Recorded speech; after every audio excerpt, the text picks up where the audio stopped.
De repente, um jovem acorda ali em um mundo completamente desconhecido e tem um homem ali observando. Ainda confuso, o garoto só consegue ficar ali olhando espantado pra ele. E ali, agachado no chão, o garoto tá completamente imóvel, como se estivesse em choque mesmo. A vila tranquila e pacífica revela um ambiente diferente do que ele estava acostumado. E o homem ao seu lado ali se pergunta por onde ele deve começar a conversa. Ele pede pro garoto ali escutar o que ele tá falando com atenção, mas o mano só ignora ele e já vai tirando a roupa porque ele tá sentindo uma sensação estranha ali no seu corpo. Aquele mundo era cheio de ira, espadas e magia, e todos os tipos de monstros escabrosos que poderia ter. E devido à existência desse tipo de criatura, o mundo acabou se transformando em uma zona de guerra, onde todos lutam pela sobrevivência. Esse lugar aí convoca várias pessoas de outros mundos em outras dimensões. Além disso, esse foi o primeiro lugar alcançado pelos Zenoves, que aparentemente é o nosso protagonista. E essa cidade aí foi o primeiro local onde ele spawnou sem ter nenhuma magia ou arte marcial. Para um guerreiro, o garoto era um verdadeiro sem classe, e o protagonista já se apresenta como Lee Suma. Aquele seu novo companheiro já lhe oferece comida, e o garoto faminto ali já agradece o mano por ser tão gente boa. Enquanto caminham, o garoto já recebe ali um pouco de bebida, e rapidamente ele já dá ali um golinho, demonstrando sua gratidão. O moleque já enche a boca ali com a bebida, mas percebe algo incomum ali no sabor. De repente, esvazia a boca, cuspindo todo o líquido já na cara do maluco ali, velho. Ele percebeu que aquilo era veneno paralisante de Goblin, cuspiu tudo nos olhos do homem. O veneno até mudava de sabor quando diluído na água, mas ele ainda tinha aquele cheirinho característico de peixe que não enganava ninguém. E o Summon ali já percebeu que aquele homem estava pretendendo enganar ele e já vendê-lo como escravo. Revelando seus poderes, o velho guerreiro percebe que ele não era um invocado, mas por trás daquela aparência infantil e frágil encontrava-se uma alma muito experiente. Mesmo sem qualquer classe, o garoto já atinge o oponente bem no meio do estômago. E ali o garoto revela ter 13 longos anos de experiência, já dando ali uns chutes na gorjeta do mano. Até que de repente ele já pega ali uma adaga com as suas mãos e já dá-lhe ali uma investida contra o oponente, o pegando bem na garganta. A regra principal daquela terra era não confiar nos outros facilmente, até porque aquele mundo não passava de um lixo. E agora, com pouco dinheiro, o garoto já começa a quebrar a cabeça ali pra ver o que ele vai arrumar. Ele já começa ali a pensar que sem moedas locais ou uma simples adaga já era melhor do que não ter porra nenhuma. Mas seu corpo ali também não ajudava muita coisa, tá ligado? O maluco era magrelo, magrelo, magrelo. Ele pensa que, infelizmente, o corpo dele acabou voltando ali ao estado original, sem músculos ou cicatrizes. O menino voltou 13 anos no passado, quando ele foi invocado pela primeira vez para aquele mundo de ira. Ela que já faz ali uma cara tenebrosa, pensando que com certeza ele vai saber o motivo desse nerf aí. Nessa hora, a gente já começa a descobrir ali quem era ele de verdade, um mercenário veterano de patente C. Aparentemente, ele viveu uma vida bem medíocre por não possuir talentos especiais em sua vida interior. Sem experiência ou habilidades únicas, ele nunca foi capaz de chegar ao topo. Enquanto caminhava ali por um lugar desconhecido, ele encontrou uma masmorra e, depois de muito sofrimento, encontrou um baú. O cara já fica totalmente animado, pensando que alguma coisa valiosa teria ali dentro. No entanto, ali dentro só tinha uma pedra simples, e ele, para não perder a viagem também, pegou o bagulho, mesmo não valendo nada. Mas antes da sua morte, uma mensagem indicava que ele retornaria 13 anos no passado, ao início de tudo. A pedra era algum tipo de item que retornava o seu portador ao passado, espécie de pedra da regressão. E naquele momento, ele reflete sobre a situação e abre a janela de status. Já fica ali desapontado ao perceber que nada mudou, apesar de toda a sua alta expectativa. Para ele, aquela regressão foi inútil, pois ele ainda tinha as mesmas características da primeira vez que ele foi ali. Mas apesar disso, ele ainda guardava todas as lembranças dos 13 anos que ele acabou passando naquele mundo. E caminhando ali, recordando todas as dificuldades, ele chega em uma clínica de alinhamento ósseo saudável. Percebe que talvez ele tenha que fazer algumas mudanças. Em Ira, havia todos os tipos de invocados, magos que usavam magia, artistas marciais que usavam da luta, e entre eles os mais comuns eram os sem classes. Mesmo sendo capazes de aprender qualquer coisa, eles eram os mais fracos e acabavam morrendo sem mesmo aprender nada. Isso aí muito devido ao ambiente selvagem daquela área. Nosso garoto viveu como um mercenário de nível C, sofrendo tudo que é tipo de humilhação que alguém poderia sofrer naqueles últimos 13 anos. E apesar de tudo isso, ele ainda acabou sua vida pobre, sem grandes realizações. Um homem muito velho já observa ali o garoto e percebe que ele deseja procedimentos de remodelação esquelética, perguntando se é isso mesmo. E o garoto, sabendo das oportunidades que ele perdeu,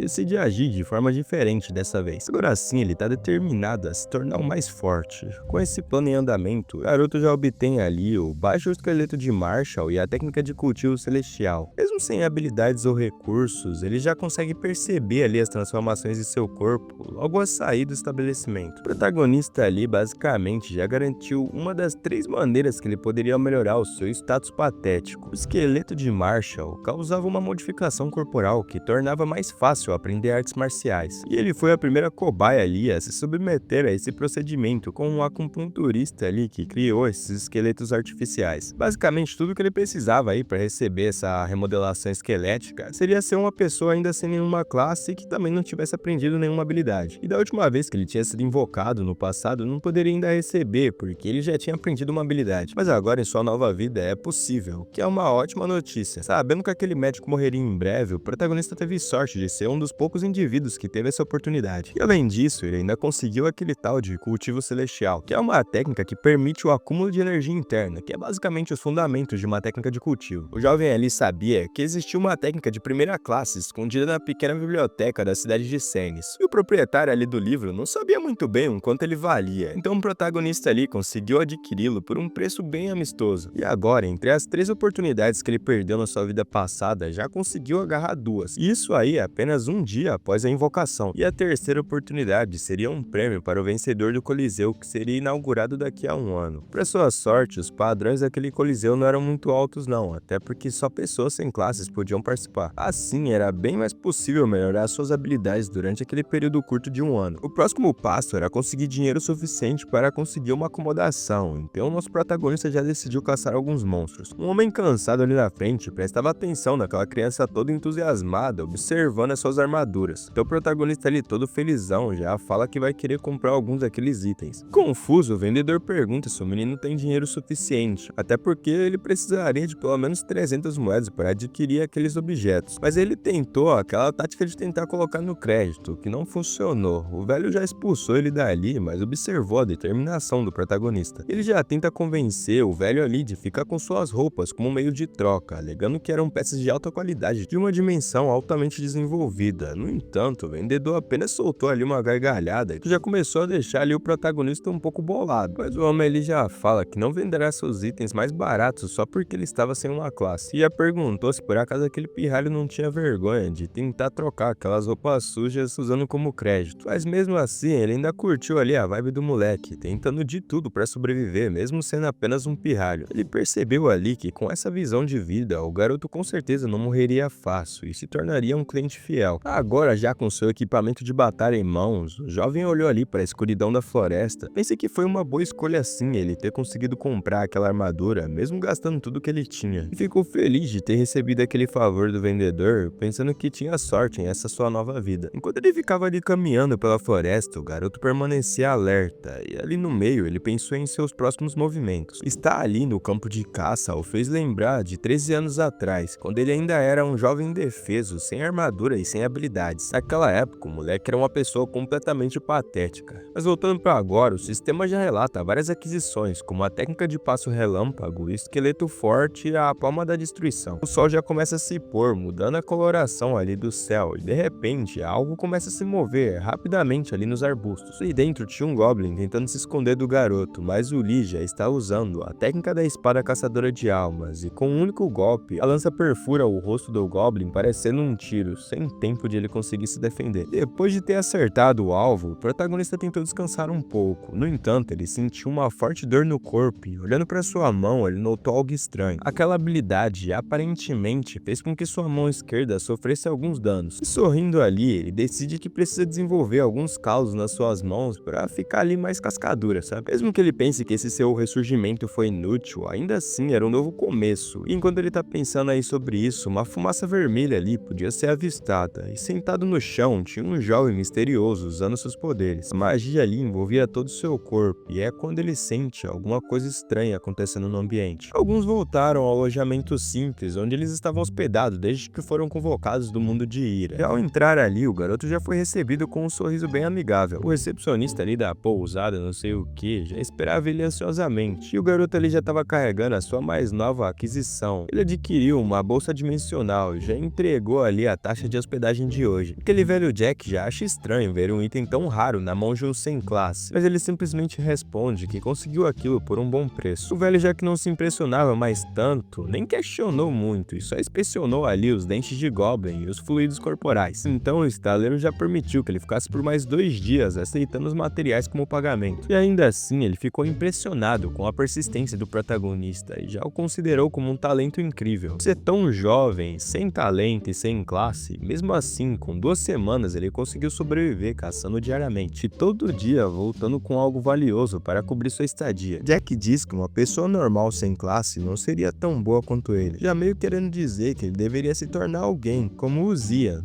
Cansado dessa conversa, o garoto já vira as costas e sobe pro seu quarto, dizendo que ele já estava ali cansado daquele dia longo de trampo. E ao entrar ali no seu quarto, ele já pensa mais calmamente nas palavras que aquele velho falou. Na real, ele era apenas um garoto determinado, mas ainda era um sobrevivente sem talento algum. E abrindo ali a janela de status, ele já percebe ali aquelas técnicas que ele acabou de aprender. E mesmo tendo que começar tudo de novo do zero, ele acabou carregando ali consigo os conhecimentos da vida antiga e também as técnicas que ele tinha aprendido. Mas ele sabia que mesmo que fosse possível reutilizar aquelas habilidades só lembrando delas, as que ele de fato dominava eram de segunda categoria e não importava o quanto ele treinasse com aquelas artes marciais, ele ainda não seria capaz de superar ninguém com elas. Entre essas habilidades, a única que dava um pouquinho de esperança para ele era aquela do cultivo celestial, que também não era perfeito, mas se combinada com artes marciais mais fortes, poderiam levar ele um pouquinho mais longe. Então ele decidiu se concentrar mais ao aprimoramento dessa habilidade. Na manhã seguinte, enquanto o moleque já estava se preparando ali para sair novamente, ele já foi parado ali pela Luna, que era a filha do estaleiro. Preocupada, ela perguntou por que ele sempre voltava da floresta, arriscando ali sua vida dia após dia. E ele já fala ali que por ser de outro mundo, ele tem que caçar se quiser sobreviver. Mas ela já indaga ele ali, perguntando se por acaso ele é burro, até porque mesmo sendo de outro mundo, ele pode arrumar um trampo tranquilo ali pela pousada. E fala que isso aí até seria de boas pra ele, né? Até porque o pai dela gosta bastante dele. Mas o garoto já balança ali a cabeça negando, dizendo que ele não sabe nem limpar nem cozinhar. Ela fica ali pensando que não entende o protagonista, né? Ele vem em segurança enquanto poderia aprender ali a trabalhar na pousada. Seria bem melhor do que ficar lá se arriscando na floresta. O garoto fica ali um momento raciocinando e refletindo sobre sua vida e já vira as costas pra garota, dizendo que ele vai voltar pelo jantar. Andando ali, o moleque já começa a pensar na sua vida anterior e lembra que ele cumpria várias regras ali para conseguir se manter seguro. Mas dessa vez ele não se permitiria viver da mesma forma e prometeu a si mesmo que iria conseguir o que merecia. E para isso ele iria fazer o que for necessário para conseguir viver uma vida melhor do que a sua vida passada. E ao partir ali para sua próxima jornada, o sino da tarde tocou. E esse som sinalizou a chegada de uma nova convocação. E o garoto, observando ali meio que a distância, reconhece que a energia que estava se formando era de uma criança, que aparentemente era da mesma idade que ele. Assim como o caso do Summon, a criança parecia vulnerável, um alvo fácil para aqueles golpistas da cidade. E é basicamente isso aí mesmo que acontece. Os homens ali já começam a tentar persuadir a criança com a mesma garrafa usada no protagonista. Por um momento, ele se perguntou se deveria ajudar aquela criança, mas preferiu não se envolver, até porque não era assunto dele. E ao virar ali de costas, o maluco já dá-lhe com a cara ali nos peitos de um brutamonte. Ele olha ali pra cima já se desculpando, mas aquilo na verdade era uma armadilha e o cara já o acusando de ter quebrado alguma coisa ali nele. Irritado, o gigante ele já dá-lhe uma muquetada na boca do protagonista, que sentiu já caindo no chão. O barulho ali, a comoção, atraiu olhares curiosos das pessoas próximas e tentando desviar ali o olhar e a atenção da rapaziada, o bandidão ali falou que aquele garoto tinha quebrado um osso dele, então ele só tava dando uma lição. E mesmo confusos ali, os moradores da cidade só deram as costas e só foram ali saindo fora. Determinado a lascar com o moleque, ele fala que irá quebrar a clavícula do menino em vingança. E o garoto ali também já percebe que todos aqueles homens meio que faziam parte do mesmo grupo. E o valentão ali na sua frente, na verdade, era um artista marcial de terceira categoria. Era bem ignorante, porque não conseguia distinguir uma costela de uma clavícula. Os artistas marciais podiam ser distinguidos ali pelos níveis. E o terceiro era um dos mais cansadinhos ali deles, porque podia ser atingido com pouco tempo de aprendizado. Entretanto, o nosso protagonista que acabou de regressar ainda não chegou nessa categoria. Isso aí dá uma pegada, porque ele não irá conseguir vencer aquele brutamonte sozinho. E as as pessoas daquela cidade são tão egoístas que ele duvida que alguém poderá vir ajudar. E percebendo ali que a criança seria vendida como escrava, ele já interveio, pedindo para que o moleque não bebesse o veneno. A criança ficou ali confusa, mas pelo menos não levou mais aquele cantil à boca. Basicamente, o que o protagonista pensou é que seria uma boa ajudar aquele garoto que parecia conhecer algumas técnicas de combate, por parecer ser do mundo morim. A partir desse momento, o moleque só começou a derrubar aquela bebida no chão. Parado ali na frente do protagonista, o Ryugnin fala que o garoto é bem ousado e diz que ele seria perfeito para os gostos estranhos dos nobres. Sobrando ali o joelho, ele já tenta atingir o moleque com um golpe, mas o jovem sabia que não podia deixar as coisas terminarem assim. Determinado, o moleque já usa ali a técnica do passo relâmpago para confrontar o seu inimigo. No segundo movimento, ele já usa a habilidade de quebra-aço do exoesqueleto, o que já desnorteia o maluco ali, né, mano, com um golpe bem na costela dele. Enquanto isso, ali um pouco distante, os companheiros observavam a batalha. As habilidades ali do protagonista pareciam até bem eficazes, mas os oponentes pareciam ter um corpo absurdamente resistente. Os dois param por um segundo, recuperando ali os seus fôlegos, e apesar da experiência do nosso protagonista, ele ainda estava longe de ser páreo para um artista marcial de nível superior. O Ryung ali não se sentia muito intimidado pelas habilidades do jovem. Considerando o peso e a força do protagonista, ele não seria capaz de suportar a luta por muito tempo. Enquanto isso, os outros capangas estavam ali comentando que essa situação aí estava chamando a atenção ali dos guardas. Determinado, o Lee já avança com seu próximo ataque. De longe, a criança observava a batalha atentamente. Aquela luta o forçou a usar a sua lança, pois ele não venceria com as próprias mãos. Sem perder tempo, ele já agarrou ali a sua arma com firmeza, até que de repente a criança estava do seu lado, pedindo para que ele repetisse a última frase que havia dito. Ainda confuso, o protagonista não entendia muito bem a situação, pedindo para a criança esperasse um segundo, enquanto ele tentava ali proteger eles de não morrer, tá ligado? No entanto, o menino deteve a mão ali no gigante com só um toque, usando ali seus poderes poderosos, e lançou o cara pra cima como se fosse um saco de batata, já dizendo que não acredita que aqueles insetos tentaram desafiar ele de forma tão rude. O bandidão ali já cai sobre uma pilha de corpos feridos. Aquele golpe da palma era uma técnica de segunda ou primeira classe, então o Lee ali já percebeu que estava ao lado de um artista marcial de ponta, apesar de aparentemente ele parecia só mesmo uma criança. Após a luta, o Lee já ficou surpreso, pois o garoto poderia ser o Yi Yoen, que eu vou chamar só de Rui, pequeno demônio celestial. Os cultos demoníacos são basicamente os representantes das seitas não ortodoxas. São tão poderosos que os malucos adoram o poder em si. O mais forte ali do grupo se torna o líder do culto demoníaco e passa a ser chamado de demônio celestial. E o filho desse mesmo já acaba se chamando de jovem líder. E o que o nosso protagonista se lembra da sua vida passada é que existia um desses jovem líder que acabou virando um forasteiro. Ele era o pequeno demônio celestial, o Ijihoen. Desde muito pequeno, ele já era capaz de usar técnicas de pico marcial. E basicamente ele veio de outro mundo e gravou seu nome por toda a área. Eles tinham quase a mesma idade quando o Lee foi invocado, mas havia uma lacuna de poder tão grande entre eles que o protagonista mal podia olhar para ele. Agora já no seu quarto, o protagonista pergunta se ele realmente é o Rui Owen, e o garoto só responde que sim, que agora ele tem 13 anos. Os dois conversaram bastante por ali. O protagonista acabou dizendo coisas extremamente interessantes para o garoto, como o fato de Uria ser um mundo completamente diferente do dele. Naquele lugar não existia nenhum tipo de culto demoníaco. Rindo da situação, o garoto parecia estar se divertindo, mas o fundo do seu olhar revelava uma certa preocupação. E lembrando da luta ali da praça, o Rui já pergunta o que o menino estava gritando com ele, e sem entender o motivo da pergunta, ele responde que estava avisando para que ele não bebesse aquela água, porque ali tinha veneno paralisante de Goblin. Mas aí então o jovem só pergunta por que ele tá falando tão informalmente com ele, e abaixando ali o corpo ele já pede perdão, dizendo que não sabia que ele era o jovem mestre. Mas ali dentro, Lee não se conformava que ele tinha que se curvar ali para um garoto de 13 anos, e sorrindo, o Rui demonstrou toda a sua satisfação, já apontando ali pro protagonista e comentando que ele já havia praticado artes marciais antes, e ele chamou suas técnicas de lixo, já falando que a forma como ele lutava era toda esquisita, e o jeito como ele usava aquelas técnicas era pior ainda, já se perguntando onde diabos ele aprendeu a usar aquelas habilidades de forma tão desleixada. O protagonista fica ali sem entender nada, né, mano, porque que o maluco tá aí, humilhando ele todo. Mas surpreendentemente, ao invés dele desprezá-lo, o cara já oferece ajuda, dizendo que ensinará a ele artes marciais. De pé ali no quarto, o jovem permaneceu ali congelado, mas aí o pequeno celestial ali já fala que com certeza as habilidades dele irá melhorar rapidamente. No entanto, ele tinha uma condição para ensinar o Lee. O garoto já começa a se tremer todo, pensando qual que será essa tal condição. Mas aí o Rui fala que a única condição que ele tem para ensinar tudo para o protagonista é que ele seja seu amigo. Mano, o Lee já fica completamente confuso. Já começa ali a a suar frio com a situação, mas o que pega é que desde muito jovem, o Rui ali não podia se dar o luxo de poder viver ali as coisas boas de ter uma vida comum. Então o garoto basicamente nunca pôde ter um amigo, e seu pai não entendia de onde vinha esse desejo. Mas a parada é que o pequeno Rui acabou lendo em um livro que diz que se você tem um amigo, você pode superar qualquer coisa. Mas seu pai já explica ali pra ele que isso aí só se aplicava a pessoas comuns, que não era bem o caso. O demônio celestial Yuji Heck disse ao seu filho que ele governaria os inúmeros demônios sem necessidade de ter um amigo para isso, e o Rui ali sempre esteve cercado de treinamento intenso e preparação rigorosa para seu futuro. Seu pai, uma figura autoritária e inflexível, via qualquer desejo de conexão humana como uma fraqueza e algo inaceitável para o seu filho. E o treinamento prático do garoto eram só 50 pessoas que foram aniquiladas por uma criança de 10 anos.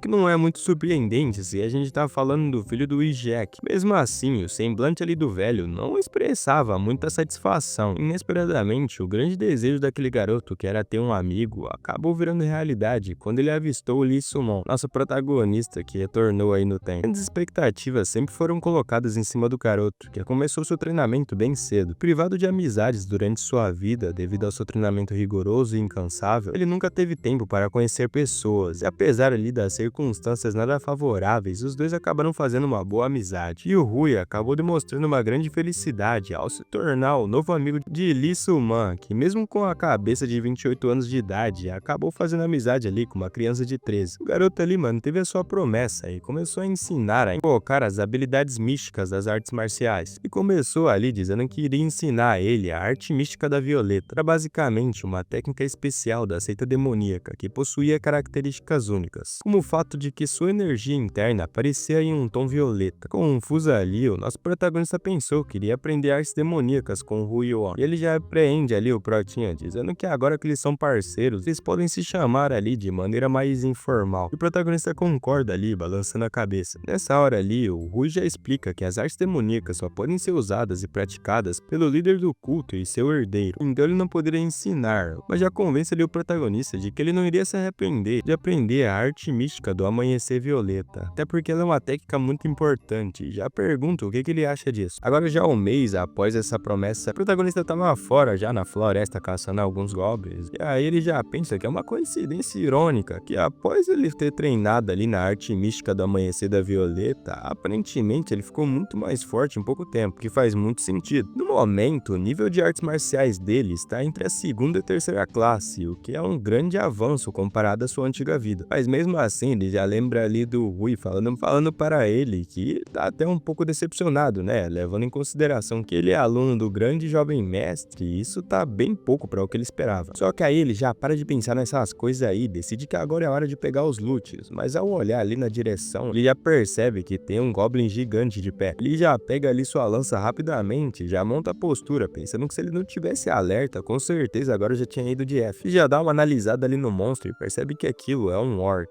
Então ele olha ali ao redor para ver se não tem outros ali por perto, também para evitar um ataque grupal, né, que seria bem pior. E na hora que percebe que aquele orc gigante tá sozinho, ele já vai sem excitar pra cima do cara e taca ali a lança no estômago do mano, já girando o bagulho, faz mó buraco feio ali, mano. E o monstro já cai ali, deixando o protagonista todo orgulhosinho, pensando que agora matar um orc já não é nada demais pra ele. Mas ali o seu amado mestre já começa a ficar falando que ele tá se sentindo todo só por ter matado um único orc, que não é porra nenhuma. O protagonista ali só ignora, mas fica pensando que orcs não são comuns naquela região, e fica pensando de onde que esse cara aí veio. Mas aí do nada, uma voz ali no ambiente fala que para alguém tão jovem, aquele garoto tem bastante habilidade. Só que você já se vira ali e vê o maluco todo de branco, parecendo um médico, sei lá o que. O que esse maluco tá fazendo no meio da floresta, né? Dalho, o cara já se apresenta dizendo que ele é o Sol Hun, e já fala que enquanto ele estava lá no Distrito Central, ganhou o apelido de Espada Destruidora das Orquídeas. Mas o protagonista aí também não tá querendo muita conversa, já pergunta o que ele tá querendo, né, mano? Tá vindo aí conversar do nada. Aí o cara responde que ele está ali por causa de um problema que ele infelizmente tá tendo por causa desses orcs aí maldito. E aí o nosso prota acaba seguindo esse cara aí pra uma cidade, e provavelmente é aquele Distrito Central lá que ele tava falando. E logo a chegar, ele encontra com um homem macaco ali, já questiona ali o médico, o espadachim, sei lá o que, se esse garoto ainda é muito jovem. O cara fala que viu aquele garoto lutar com seus próprios olhos, e apesar dele parecer muito novo, o cara tem habilidades que vai ajudar em muito eles. E aí uma espiã lá, uma ninja, não sei o que tá ali ao redor, já fala que isso é isso que o grande guerreiro On diz, então que seja, e já se apresenta dizendo que ela é a Adaga da Chuva Negra, Wang Pen. E aí, uma garota de aparência mais jovem fala que aprendeu magia na escola de velas e que seu nome é Renir. Ela já chega ali toda entusiasmada pra cima do protagonista e pergunta se por acaso ele tem alguma ideia do tipo de trabalho que ele vai participar. E ele responde que talvez assim, de certa forma ele sabe mais ou menos. E aí já tem explicação mais ou menos que recentemente nessa área aí se estabeleceu uma facção de orcs e que começaram a ser recorrentes as denúncias de que eles estavam saqueando as vilas e matando os aventureiros. Então On ali já fala que uma guilda de mercenários acabou colocando uma recompensa de 20 milhões para quem conseguir acabar com esse vilarejo de orcs, e que se eles contarem ali com os espólios que eles podem ir luteando dos corpos, vai dar por volta de 35 milhões. E o protagonista esperto e pergunta como que eles vão dividir toda essa quantia de dinheiro, e o maluco ali já fala que eles vão dividir de acordo com a quantidade de pessoas, mas claro, igualmente. Então o protagonista já faz ali os cálculos e pensa que vai conseguir receber 7 milhões, uma missão que pode ser considerada como grande, que não aparece com tanta frequência assim. Mas o verdadeiro problema é que ele não sabe se pode confiar nesses malucos aí. O cara ali fica olhando com uma cara de entusiasmado, esperando a resposta do protagonista, e ele responde ali meio acuado que ele tá dentro e vai fechar aí com o grupo. O maluco ali do coque já fala que com certeza ele fez a escolha certa e que graças às suas habilidades as coisas vão ficar bem mais fáceis. O protagonista ele já agradece ali a hospitalidade do mano, mas ele acaba não conseguindo ignorar e pergunta quem são aqueles dois caras sentados ali na guia e com um monte de peso nas costas. E os mano respondem que eles são apenas dois burros de carga e que eles são um Zé Ninguém sem classe, sabe? Essa ele já pergunta ali pro protagonista se por acaso ele veio do mundo Murim, e ele confirma, dizendo que é exatamente isso. Isso, a garota lá que estuda magia já vai em direção deles e dá uns trocados, pedindo para que eles comprassem umas maçãs para ela. E o Won fala que eles levam os itens necessários para a expedição e recebe uns trocados em troca, e que ele não precisa se preocupar com eles. Que já cria aí na mente do protagonista uma imagem meio macabra desse mano aí, tratando os caras como se fosse burro, velho. Agora eles já se encontram ali no caminho para fazer aquela missão, e a garota ali já tá dando aquelas mordiscadas ali na sua maçã. O protagonista já se vira ali para um dos seus companheiros, pergunta quantos orcs tem naquele vilarejo, e ele responde que cerca de 50, mas provavelmente eles só vão ter que lutar contra 30. Percebendo a preocupação do pratinho, ele já fala que não vai ser tão perigoso assim, os orcs são burros e lertos, e eles vão ter só que invadir, matar eles e depois pegar a grana. Nessa, o grande Won ali já fala que o plano deles é basicamente invadir o vilarejo, dividindo-se em dois times. Basicamente, um grupo vai ser ele, o protagonista, e do outro lado vai estar o macaco, a Wang Pei e a senhorita Renir. Basicamente, o que o cara quer fazer é atrair os orcs para fora do vilarejo, e então depois aplicar o dividir e conquistar. A garota ali das magias fala que vai espalhar o cheiro deles com manipulação de vento, e o motivo é porque os orcs são criaturas territoriais, e se sentirem o cheiro de humanos, com certeza vão ser atraídos. Isso, eles vão se esconder e emboscar eles quando saírem, e enquanto isso, aquela maga vai preparar um ataque mágico para conseguir baixas significativas de orcs em menor tempo. E aí o macaco ali fala por Lee que vai acender esse sinalizador para atrair o resto dos orcs para fora, e assim eles vão acabar dividindo os orcs em dois grupos e vão acabar facilitando a luta como um todo. O protagonista fica ali pensando que apesar de não ser sofisticado, é um bom plano, e apesar de que seria melhor eles montarem uma armadilha, eles não têm número suficiente de pessoas para que isso seja uma opção. Ao observarem ali uma bandeira com um crânio estocado, o líder On fala que eles estão se aproximando do território dos orcs, e que esse é o momento perfeito para eles se dividirem em dois grupos. Enquanto o Proto tá ali patrulhando com o Sr. Won, ele percebe que aquele cara que tá carregando todos aqueles equipamentos está um pouco cansado. O maluco tá quase morrendo, velho. E daí ele já pensa que eles estão andando há quase um dia, que deve ser difícil para um sem classe conseguir acompanhar esse ritmo. Nesse ele já lembra como que era a vida antiga dele, né, velho? Já pensa como que era difícil ser um sem classe aí, ter que fazer esse tipo de trabalho. O protagonista já vira ali pro cara e pergunta por acaso qual que é o nome dele.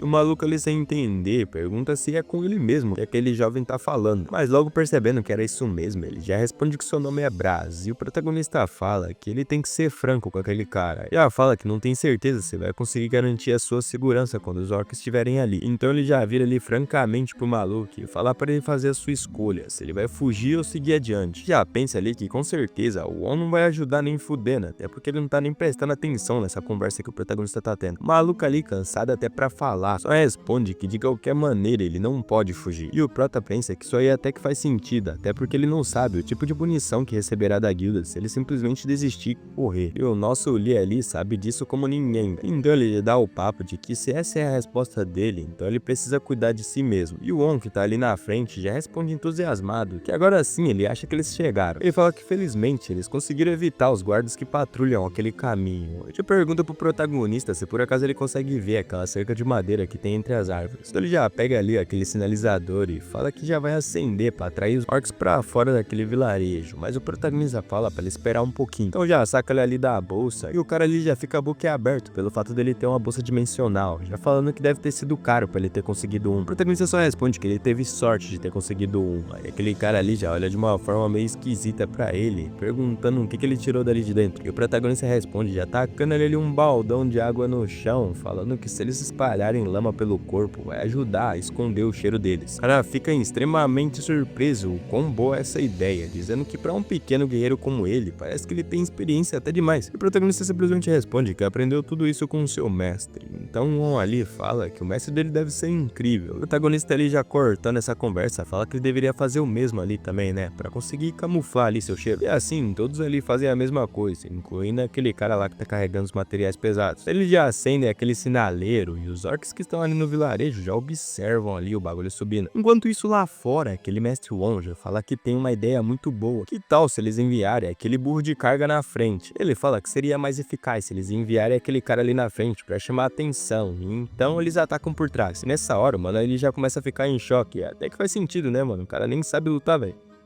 Daí ele já tenta entrar ali na conversa, dizendo que se ele for assim, ele vai acabar morrendo. E o cara fala que claro que não vai, é só ele confiar neles. Mas já dá-lhe ali uma olhada tenebrosa, dizendo que se ele não for, aí sim, ele que vai matar eles. Aí ele já dá-lhe ali uma risada tenebrosa, dizendo que ele só tava brincando. É claro que ele não iria sacrificar um amigo desse jeito. Nessa hora, nosso protagonista já levanta ali, meio mal encarado, fala que ele que vai na frente. Pergunta ali pro On se ele tá de boa com isso. O cara fala que sim, por ele tá tudo bem, mas ainda tá com aquele olhar ali sinistro. E aí eles já conseguem perceber ali que 13 orcs acabaram sendo atraídos para fora do vilarejo. Nesse momento, nosso protagonista ali já pula pra cima de um, o ferindo com a sua lança bem no ombro. Ele ali bem tranquilão, só fala 12, fazendo aquela contagem regressiva, enquanto tá estompando aqueles orczão brabo. Dá-lhe uma bicuda na boca de outro. E aí ele tá atacando principalmente os orcs que estão se aproximando daquele burro de carga. E fica pensando por que ele tá tentando fazer isso, mas logo se convence que não tem nenhum motivo aparente, mas é mais como se fosse uma empatia. Até porque, apesar deles não terem amigos ou ter alguma conexão do tipo,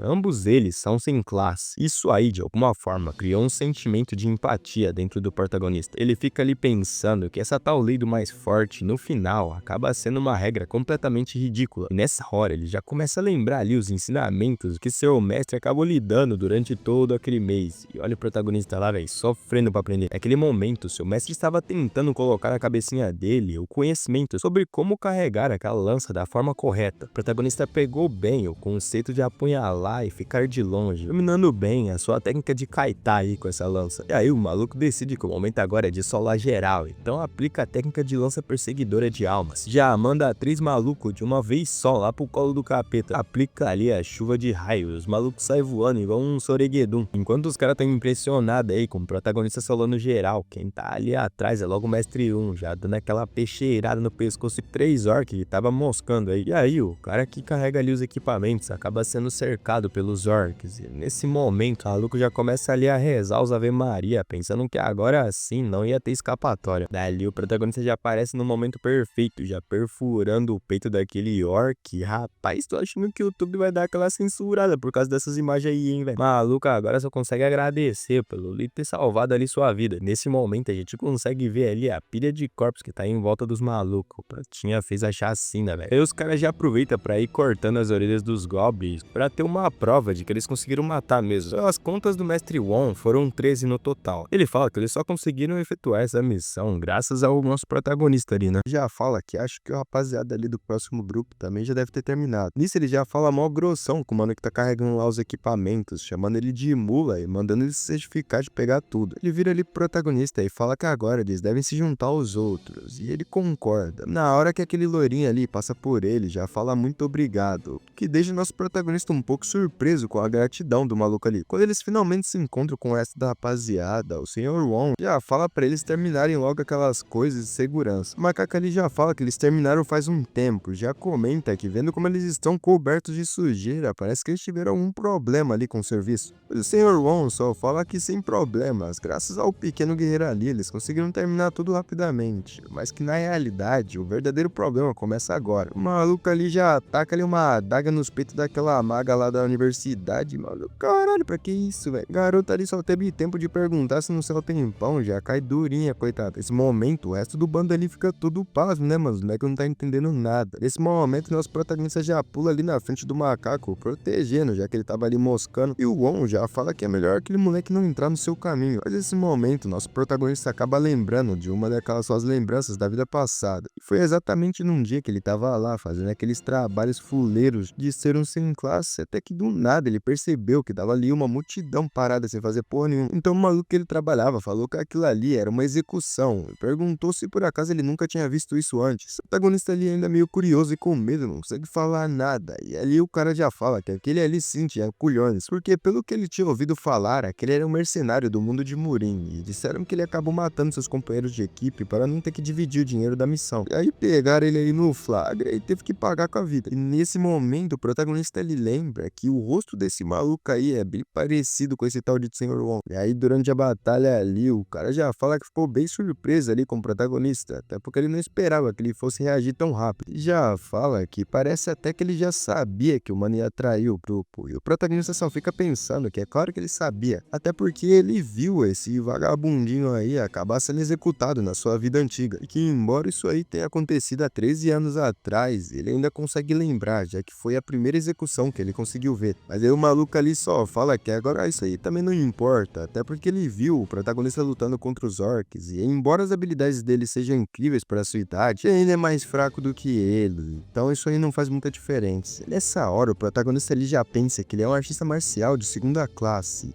E para alguém como ele, que tá entre a terceira e a segunda, vai ser um oponente difícil. Mas mesmo assim, aparentemente o protagonista tem uma habilidade ali bem parecida com o Sharingan. O cara consegue prever qual que é o ataque que o mano tá querendo fazer, baseado no trajeto inicial, tá ligado? Então o protagonista aí, no meio do movimento de ataque do mano, já usa o comprimento da sua lança para atacar ele e não acabar tomando de volta. E nesse momento, o cara acerta bem o bucho do Sr. Wong, mas ele já se recupera ali, pulando pra trás. E o protagonista já começa a dar aquela debochada, dizendo que quem é que ele disse que era mais fraco do que ele, mas com a experiência passada dele, o treinamento com aquele pequeno demônio, com certeza ele tem uma chance. Mas aí o cara fala que até que é impressionante, mas mesmo assim ele já pergunta ali por quanto tempo o protagonista tá achando que pode lutar no mesmo nível. E mano, o maluco nem consegue terminar de falar e do nada já começa a cuspir ketchup, mano. O maluco já começa a falar que porra é essa que tá acontecendo, velho. Aí o protagonista já fala que aquilo ali é simplesmente um veneno, ô seu imbecil. Já explica basicamente que ele misturou um veneno de longa duração ali naquela lama, e como não foi injetado diretamente, ele não era letal ainda. Mas ao notar ali as mãos tremendo no mano, já fala que acha que ele não consegue acabar nem como alguém mais fraco do que ele. E nesse momento o protagonista já dá aquela debochada de leves, perguntando o que o senhor mestre marcial tá achando disso tudo. Mas nesse momento o maluco já aproveita e já pula na direção daquele maluco que tava carregando os equipamentos, colocando a espada no pescoço do mano, véio. E aí ele já fala que se aquele moleque mover um único fio de cabelo, ele vai se certificar de que aquele burro de carga não vai viver nem pra ver o próximo dia. E nessa o protagonista ali já fica em choque, completamente travado. E o cara já fala que aquele pirralho tinha ajudado o cara antes, e que isso significa que ele deve nutrir algum tipo de compaixão inútil pelos outros. E nesse caso, ele não vai poder se mover numa situação como essa. O Lee fica ali pensando o que esse maluco aí tá falando, velho. Até porque ele era um mercenário, né, mano?